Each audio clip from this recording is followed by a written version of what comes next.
To be honest, I don't really have much of an opinion on fanfiction.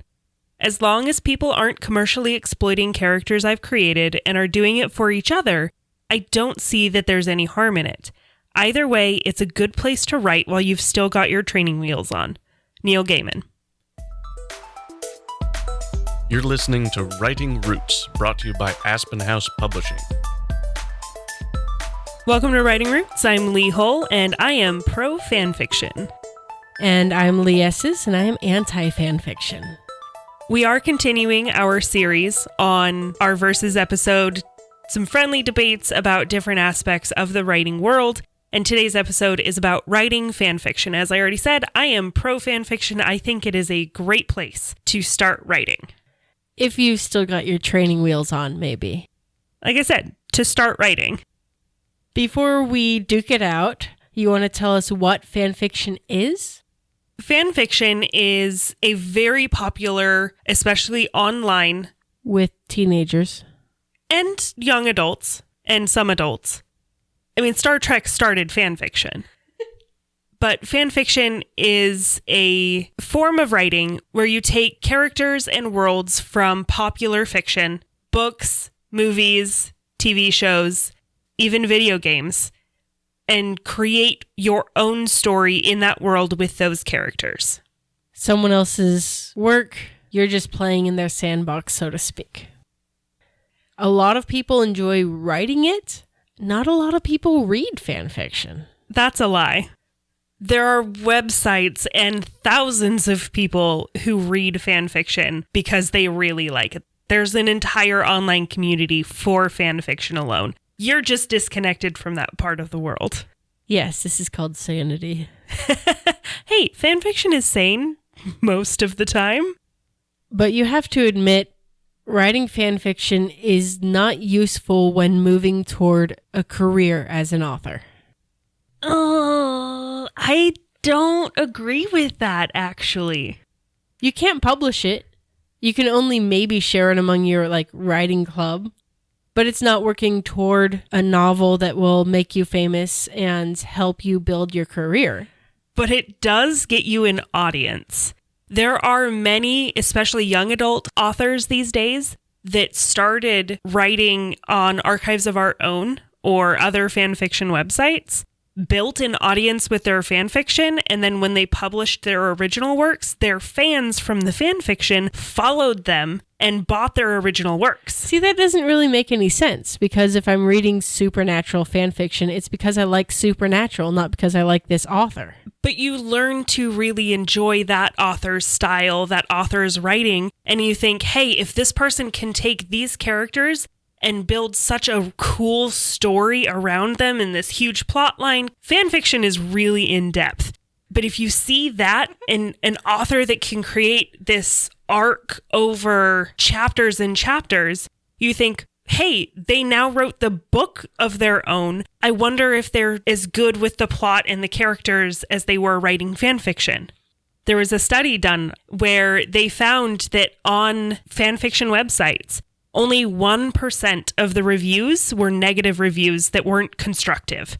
Almost all of the reviews that had criticism were constructive criticism to help the author improve their skills, because that's what fanfiction is. It is a sandbox for you to play in that's given you the tools that you already need. You just get to work on plot without having to worry about characters, or work on original characters that you've created, but not have to build a world around it. We will, at the end of this month, be talking about plot first versus character first, and I'll give you a quick spoiler there. They are deeply intertwined. Your plot and your character should align with each other in a way that compels the story forward. So this is where fanfiction is good for training. Without having to create both plot and character, you can work on what you need to work on. If you're really bad with characters, you can use a world and create your own original characters in order to work on that skill. If you're good with characters but not so good with worlds or plot, then you can take the characters so you don't have to focus on that and build what you need to build to focus and better your skills. World building is part of the work. That's part of what it means to be a writer and a storyteller, is to create the world that you're doing. If you just assume... I'm sorry, are you creating Earth every time you write a story about spies and conspiracies? I am creating an element of the world that is fantastic. Yes, it takes place on Earth, but I had to create the culture around the organization and the town they work in. I had to create the CIA program that the husband and wife worked in together. And people do the same exact thing in fan fiction. They aren't creating a world. But they are, because they do so much more than sticking to what was given to them in canon. Yes, you have the world of Harry Potter where you have Hogwarts, but how much did we actually learn about Hogwarts from Harry's perspective? He was so dense. So you've been given this structure and people have created so much more beyond that. But again, it's not their world. So they're just learning. Why does it have to be their world if they're just learning how to write? It's how I got my start in writing. I was writing anime fanfics when I was a teenager. That is just so adorable to me. But that's how I got started. I took characters from Inuyasha and I put them in real world circumstances and built stories around them just using the characters, but created my own worlds. We already used this quote, but I really wanted to. Beverly Cleary said, "If you don't see the book you want on the shelf, write it." That's part of why I wrote my first novel, is it would be cool to have a fantasy-esque superpower type story. I can't see having gotten my start in fan fiction because I have so many other things going on in my head where, oh, this will be a cool story. And I go down that direction. I mean, speaking of getting your start in fan fiction, E.L. James did that. 50 Shades of Grey was originally Twilight fanfiction. I'm not saying it's a good example of what I'm talking about, but it was one person who started with fanfiction who found enormous success. By taking all the fanfiction elements out of the story, then she could find success. But that's where she started. Again, if you are learning the writing trade, fanfiction is a great place to learn your skills. I have to ask, do you actually like writing? Yes. Or do you just like these characters that somebody else created? All of the above.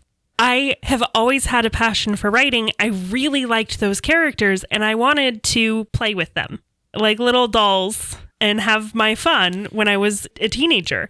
I still think about writing Firefly fan fiction because there wasn't enough Firefly and I would love to see those characters more often, but I love writing. It's just a different form of writing. Just because it's different doesn't mean it's wrong. But you have to admit it's often not the best writing. Oh, that is true. Okay, I will concede to that point. There's a lot of really bad fan fiction out there, including my own. Because again, it usually speaks to the younger writers, the ones who are learning how to write. So their stuff is not always great. However, you do have some stuff out there that is fantastic. I mean, there's entire books that are basically fan fiction that are traditionally published. There's one series that combines Sherlock Holmes and H.P. Lovecraft's Cthulhu mythos. If that's not fan fiction, I don't know what is. Sounds like an interesting writing prompt. And then every single novelization that you have of a movie or video game or comic books, again, those are technically fan fiction. Because it's somebody who really loved the Star Wars universe so much that they decided to join the team of Star Wars and say, hey, I want to write this book about Obi-Wan Kenobi.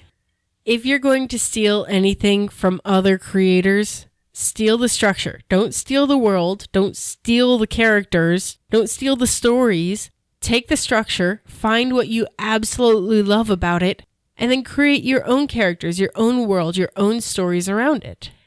If you want to write something original, absolutely yes. If you want to have fun in a world that's already been created, do it. Don't think fan fiction is weird. Don't think it's only for the weirdo nerd that sits off in the corner by themselves. Fan fiction is wildly popular. And again, if you're looking for feedback on your writing, fan fiction websites are a great place to do that because so many of the comments are positive. They are helpful and constructive. They don't just say, oh, this is bad because it's bad. Don't let her negativity get you down. But as you mature as an author, you grow out of this. If you want to mature faster and you want to move on to becoming yourself as an author instead of a fan of somebody else, this is eventually going to fall by the wayside. Yes, you are not wrong there. I mean, sometimes you do get the opportunity to write Sherlock Holmes and Cthulhu, but that's rare if you want to be your own author, recognized for your own work. Even if you're writing just for yourself and not for an audience and not to be published, writing for yourself is going to be your best tool in your arsenal. I mean, that is kind of what we tell you to do every time. And what is that? Write selfishly. If you have a question or comment for our hosts or a topic you'd like us to cover, send us an email at writingroots@aspenhousepublishing.com or find us on Facebook by searching for Aspen House Publishing.